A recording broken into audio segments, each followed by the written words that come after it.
All right, guys. So you are getting ready for an interview, and it's 2021, the so-called digital age, right?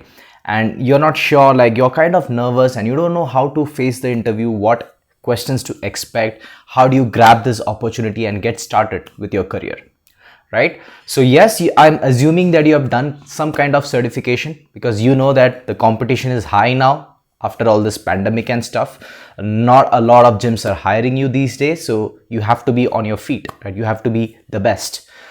All right, so assuming that you have done some certification and you have some kind of foundation with exercise, some kind of experience, right? So now you are going for that interview and you are facing the interviewer, and let's look at some possible questions that you might get on that interview and how do you face them or how do you answer them. All right, so in this video I've already made a video actually on this particular topic where I've told you a couple of basic mindsets that you must have while going for that interview. So I will link a description of that video below, or maybe I'll put somewhere here. So just check that out if you want some basic foundation type of stuff, you know, the mindset and stuff. So here in this video, I'm going to jump straight into the main topics, okay, the main stuff that you need to really work on. Okay, so first things first, they might ask you some generic questions like, you know, introduce yourself, tell me something about yourself, where do you see yourself in 5 years, 10 years from now, what's your goal, what are you trying to do with this career, blah blah blah, right? So all of these things, all of these questions pretty much come into the same category, one type of question, right? A general category question. How do you answer this question? So don't go into the nitty-gritty details of how many people are there in your family and what has been your background and what struggles have you gone through, and remember that this person is not your therapist, right? He's not your therapist, he's not your counselor.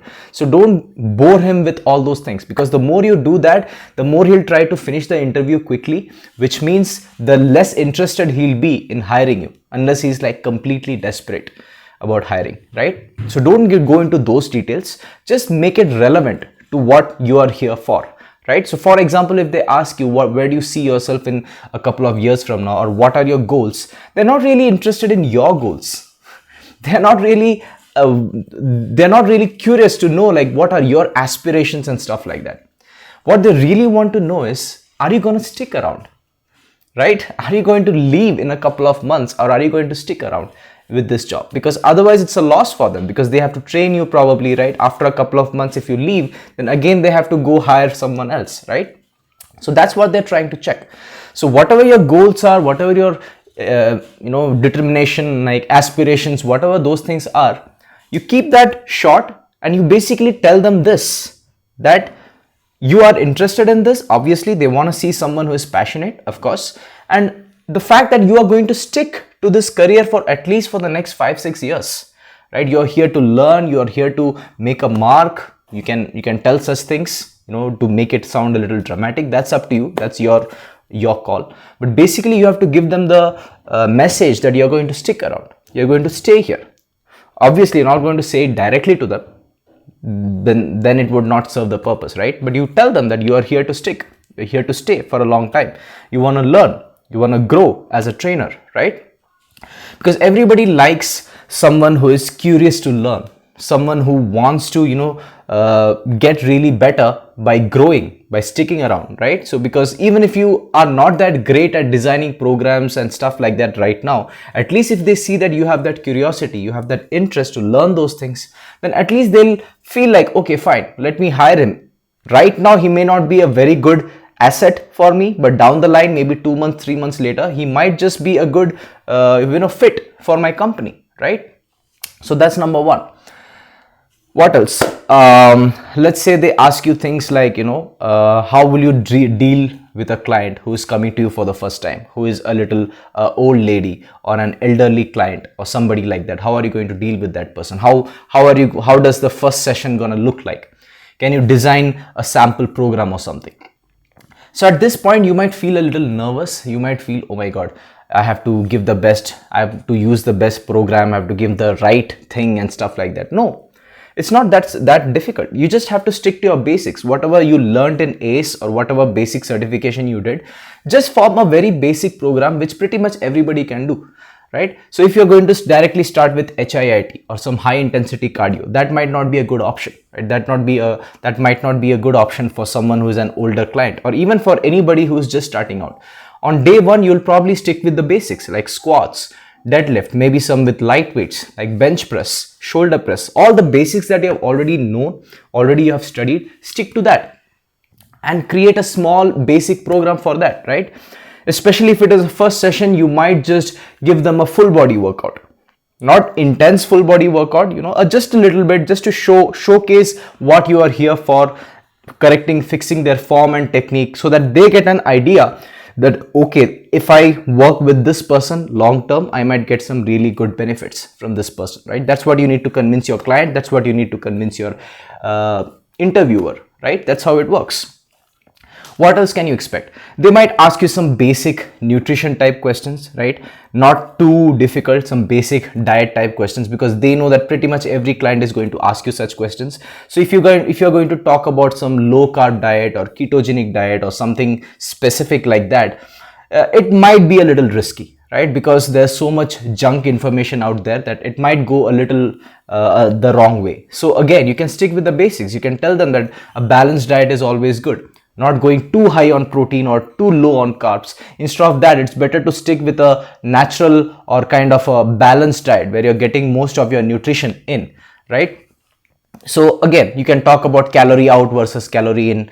You can add those things, and you can tell that, you can start on a 300 calorie deficit and then move to a 500 calorie deficit instead of trying to lose weight too fast. That could be dangerous. All these things you can say, because these things will make you sound more professional, and they will know, okay, this person is not full of gimmicks. This person is not going to fill my clients with some junk information, right? Or prove to be a risk or a liability for me as a company owner, right? That's one thing. What else? You can talk about your team spirit. You can talk about your leadership skills. You can showcase all these things. If you have some extra knowledge regarding, say, animal flow or some extra skill, if you have something like that, you can talk about that too, right? So that is pretty much your goal here. They are not going to ask you a lot of questions on anatomy and all these nitty-gritty stuff, because they know that not everyone knows all these things, and not this kind of knowledge is not really that much required. Yes, they want you to have a certification. So in case they get sued or some problem comes, they need to show that their trainers are certified, right? That is a requirement. So because of that, they need you to have a certification, which pretty much covers all the basics, right? Apart from that, they just need to know that, can you design a program for your client? Can you keep their clients safe? Do you have some basic knowledge regarding nutrition? Do you have some basic knowledge about exercise form and technique or something, whatever you know? Or at least, are you enthusiastic to learn about it, to get better at it, right? These are the things that they want to see. And of course, if you're willing to stick around. Lastly, they might ask you, are you comfortable with split shifts? Are you comfortable with working at different times and working on weekends and stuff like that, right? So if you tell them that I want a straight shift, I want to work morning, 7 a.m. or 9 to 5 or something like that, they might not be in a position to offer you that, right? So you may have to tell them that, I'm more comfortable working out in the morning, or working in the morning, or working in the evening. And weekends I am okay, but you can be honest, like some Sundays I want my time or something like that, you can say, right? That way they can see that you are being honest, and they can decide, okay, can I give him morning shift? Should I take him as part-time? So if I'm taking him full-time, how will it be? Those are some of the basic things that you need to be focused on. So yeah, that's pretty much it. Don't be that, obsessive about what they're going to ask and all that. Make sure that you are there with a passion to make this whole thing work, a passion to learn. You want to stick around, you want to grow as a person, right? And most importantly, you have to be outcome independent. This is something which I shared in my previous video too, right? If this goes, there is something else just right the corner. Don't worry so much, right? If someone says no, someone else will say yes, as simple as that. So you should have some questions to ask them as well. It shouldn't be just they asking you questions. You should also have some questions. If you are nervous, you can even write them down and have it prepared when they ask you if you have any questions for me.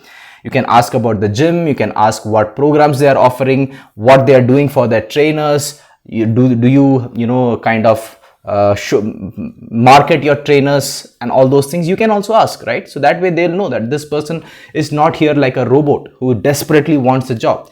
If you do that, if at all you get that job, they might give you some extra tasks which they weren't planning to give other trainers, right? So don't be that. Have that outcome independence, have that confidence, especially if you're certified. If you have some kind of knowledge, that's okay. Not everyone comes with a lot of experience, right? Doing a certification itself shows that you're committed and you're here to learn and you're really interested, right? So that's pretty much it. Alright guys, I'll keep this video short. Let me know if you want more tips on this particular topic, if you want me to make a follow-up video and go in a little bit more detail on the specific questions and stuff. Alright then, thank you. Thanks for watching.